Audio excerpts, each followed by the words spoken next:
Welcome back to the YouTube channel. It's your favorite village boy, Mr. Ghana, baby, and I'm back again with another video from South Sudan. I know you all have missed me and you all are expecting new videos from Somalia and Somaliland. Wait for it. I will definitely be banged with bangers. Just chill. But you know what? I still got videos from South Sudan and I have to release it. We've been so busy working so hard to bring you guys fresh content. But hey, the main reason why I went to South Sudan was to promote small businesses in South Sudan. You know, South Sudan is actually a young country. So the people in that country who have started business are just young. So all businesses in South Sudan are definitely small businesses, and I was so impressed to see what young people are doing to change the narratives of their own country. So hey, do me a favor, like the video, share and subscribe as we talk to the youngest CEO who decided to establish the Shear butter business in the country.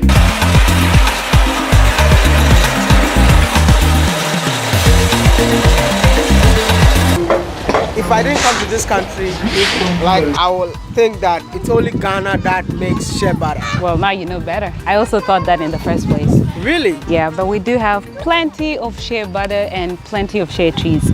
It's just that sometimes the preparation styles differ. Oh, okay. Yeah. So like you make everything in here? Yes, from scratch. All we do is to bring the nuts from the Lakes region, which is where we get our name. But is it also in Yes, country, in South Sudan? Yes, the Lakes region is in Bahar Ghazal. So where the Nile crosses South Sudan. And then we bring everything here and do the production all the way here.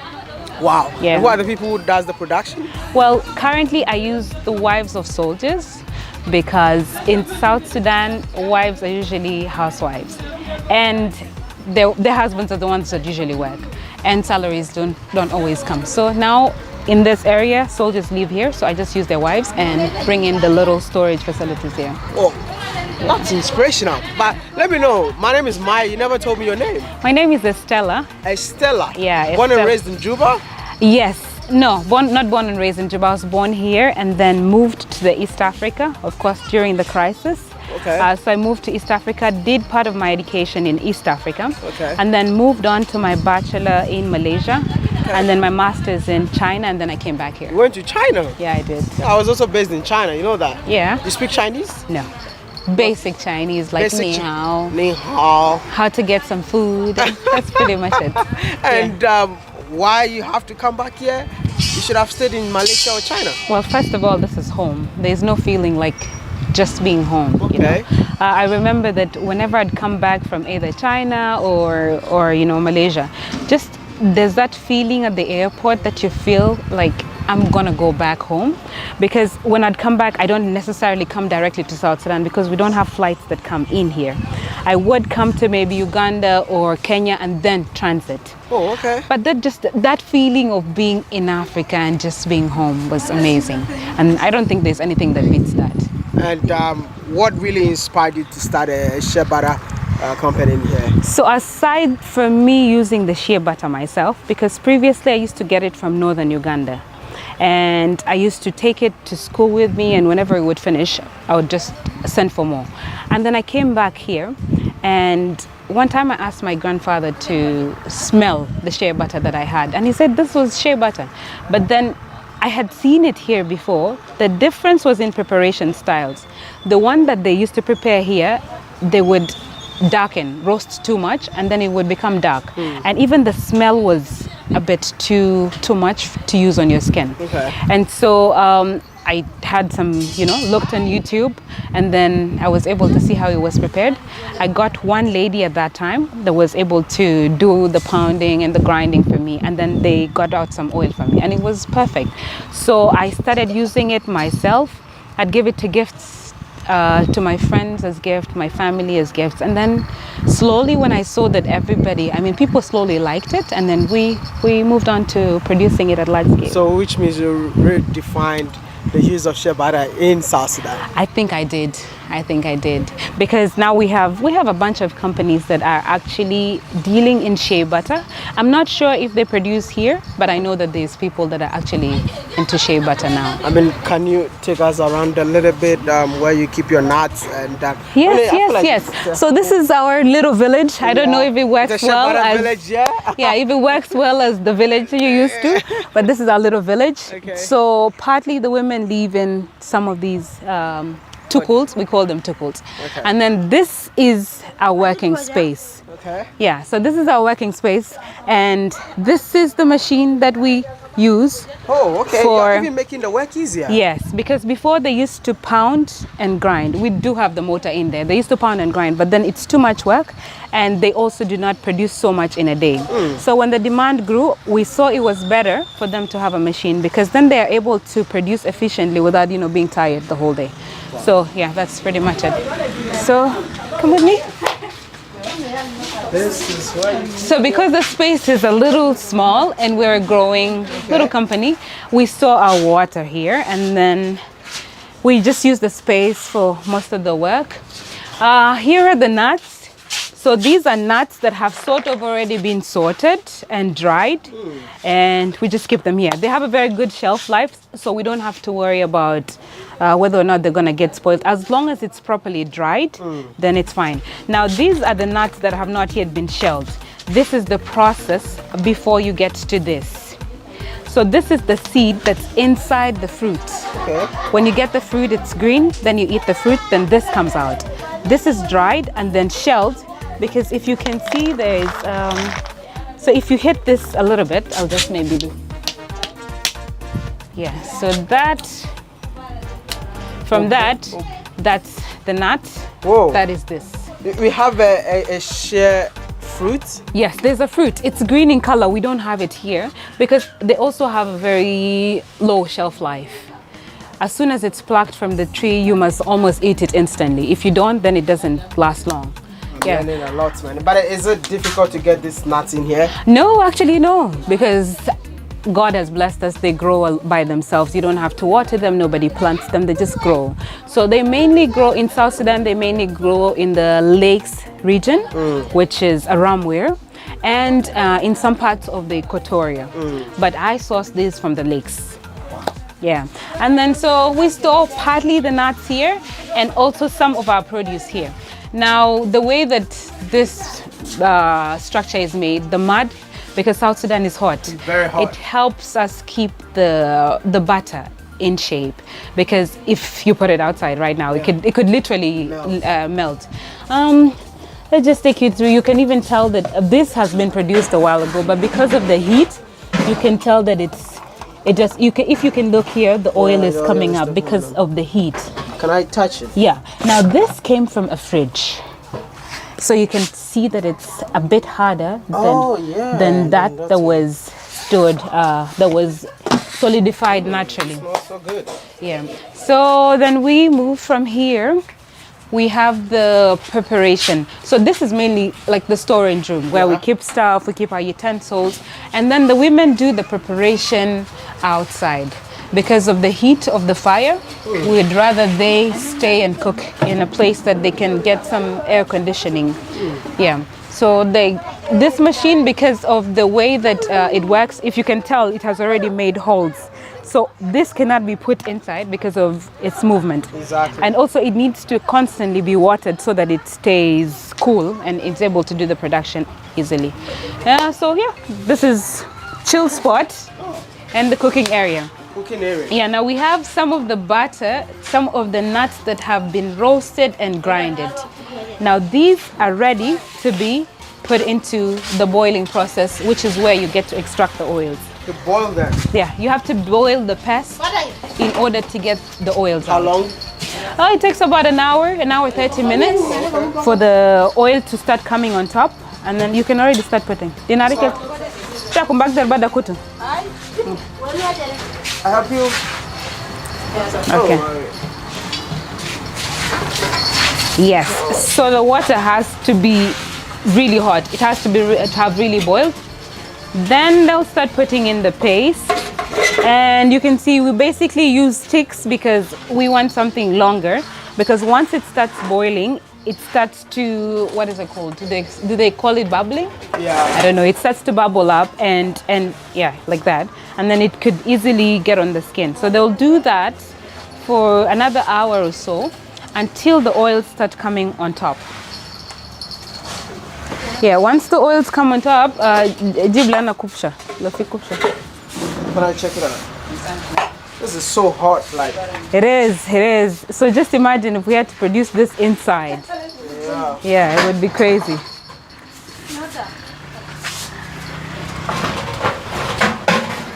You're actually creating employment. Yes, I would love to think that that's what I do. How many people have you employed so far? Here we have 8 women, because first we started with about 2 women, and then we moved on to 8 women because the demand was slowly growing. Okay. The locals were slowly trying to understand the importance of shea butter and all the benefits that it has. So we moved on to 8 women here, but we have about 32 women in the Lakes region that actually do the collection of the nuts, and then we go ship them in here. So now from that, once the oil has come to the top, the contents that go to the bottom, the residue basically goes to the bottom. And this is what the oil looks like. This is shea butter oil? Yeah, this is shea butter oil. When it's hot, there's something about shea butter oil. When it's hot, it's a bit darkish. Once it cools down, because there's still residue that gets to the bottom, then it clears out. It becomes... Is this dark compared to the yellowish color? Yes. Once it's solidified, it becomes yellow. Is it like, they make shea butter in the northern part of Ghana? I've never seen one before. This is my first time seeing this in South Sudan. I look like a villager, man. You're probably in a village that doesn't produce it. Yeah, but that's pretty much it. So we do have a storage on the other side where we do the final packaging and the production, and we'll probably go there. Now this, we put some hot, because we put it in the fridge, so it solidified and it became hard that you could not scoop it. We put some hot oil on it too, yes. But how much do you sell this? This we sell at 4,500, which should be the equivalent of $8. Do you ship it abroad? We haven't started shipping abroad, but we're working on that currently because we're now dealing with our standards. Getting the document from the Bureau of Standards. Once we get that, we will be able to ship it out. That's impressive, man. Yeah. Wow. So that is in the lemongrass flavor. Everything is made here. Yes. The only thing that we get from abroad is the packaging, because obviously we do not have factories in South Sudan yet that are able to produce for us such packages. And do you think it's worth it to invest in such a business? More than you can imagine. First and foremost, the satisfaction that comes from knowing that you're changing lives, even if in a small scale, but you're changing lives somehow. Because these are people that are used to being housewives. If they're able to make the little for themselves. When a woman makes money, most of it goes back to the family. Yeah. So I feel like it's perfect, and we could do better. If you can, maybe you can just have a look at it quickly. You can already see the oils are coming to the top. Already? Yeah. If you can, maybe let's just get a scoop. It's like a peanut butter. Yes, it becomes like a peanut butter. So you can see that what's on top is the oils. Besides the residue, now that's what gets off once it's cooled down. The oil has already started coming. We haven't even been 30 minutes into the cooking. Okay. But the longer it takes, the more the oils are maximized. But they have to constantly keep stirring, because if they don't stir, you have to be very careful. Be very careful because... Yeah, it's very hot. Yeah. Yeah, so they have to constantly stir it, because if they don't stir, are you gonna? They're like, what is wrong with this guy? I was afraid for your mouth. Yeah. So they constantly stir it, because if they don't, then it holds the fire, and obviously you start producing butter that smells burnt. Yeah. I mean, what was the major challenge establishing this here in South Sudan? Well, now for me, the major challenge was the finances, because I financed this individually. So it became a bit complicated. If my pocket is empty, then I cannot facilitate this. The other would be in regards to the logistics, bringing the nuts from the lake states all the way till here, because sometimes in the rainy season, the roads are flooded. It makes it almost very difficult that when I have to transport them, I have to pay double or triple the price that I would use to get the nuts. So yeah, that's one of the challenges. But other than that, I think it's been smooth because first of all, these women are used to doing the work anyways. They're used to making the shea butter, so it's not a new thing to them. Okay. It's not a new thing. It's just the technique that's different from what they're used to making. Yeah, but that's pretty much it. You're even reducing stress, you know, because they used to pound everything with. Yes. I actually haven't showed you the mortar, but they used to use the stone. So they used to use the stone to grind. The stone? Yeah. Now that's how they do it locally. So this has replaced the stones and the I think it's called the mortar and pestle. Here we call it dong, and this is murkaka. Yeah, there's the mortar. So we haven't used it in almost forever.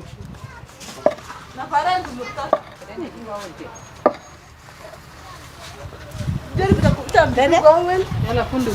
used to grind it. Yeah, they used to grind it manually. So just imagine the amount of time that they need to be able to produce shea butter. So before, when they used to manually do the process, they used to take, I think they'd produce about 10 liters in a day. 10 liters after working the whole day. But now they're able to produce about 20-40 liters in a day because we do not want to produce Yeah. Yeah. I mean, like, it's okay, give me this one. Just see, these are the kind of thing that put it in. Kubu haba bas. Wow. So it to take the whole day to just. So there's a technique that we use to make here when the women are making, because if you make alone, your hands get tired fast. But then they have a technique where I think we have to show you first. So when you do two people, you're not maximizing too much of energy on one person, and you're speeding the process. They usually do faster than that, but Go.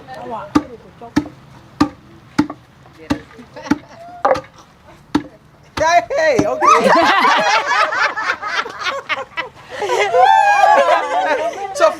so from here, then they transfer it to this place. from here, where's the paste? From here, because this doesn't do. Yeah, It doesn't grind it to be fine, and when it's not finely grinded, no, that is still very much. Yeah, it's still very much. You're supposed to take some time grinding. Grind it. Yeah, pounding it. And then when I get it, then they put the paste here and start to grind it. Yeah. After that, they still move on to the process. So the oils are coming. We're starting to maximize the oils now. Okay. You can already. Let me ask you. Yes. We've got so many South Sudanese that live in the diaspora. Yes. That I feel like it's time for them to come back and be part of the change that we're looking for on the continent. Yeah. If you have a message for them, what would that message be? I would say that first of all, we are a country that is blessed with a vast number of resources, of natural resources. Okay. And there's so much that we can do with it. We cannot all do white collar jobs. I mean, there's too much for us to do that is not involved in the office, because you're creating employment even for people that are not so educated, and yeah, bringing good for the country. So there's so much that we can do. We should just change our mindset of thinking that everything involves is around the office. And definitely you have a message for young Africans. Yes, for younger Africans. As Africans, we should stop glorifying the idea that everything good comes from out, because we have so many things in here that, I mean, most of the West gets stuff from here, like we export shea butter to most of these European countries. Exactly. So there's too much that we can do here to benefit ourselves and also do the greater good for our nation, our continent as a whole. I want to say thank you so much for talking to me, but I think I need to do this to help you. Yeah. I know you don't export right now, but can you do me a favor, because I have a whole army who are willing. I don't think you'll even be able to produce if they ask you for shea butter. If the demand is there, we can definitely produce. We have too many women. So will you do me a favor, send us how do people find you so that they'll be able to reach out to you? So our social media handles are aram_wear. I think you'll have to write that. All and right. aram_we're on both Instagram, Facebook, and Twitter. You can just find us there. And we're working on our website as well. It's aramwear.shearbata. All right. I want to say thank you so much for talking to me. Thank you for coming, and thank you for, being around. Hey, the oil is not hot yet. Hi, guys.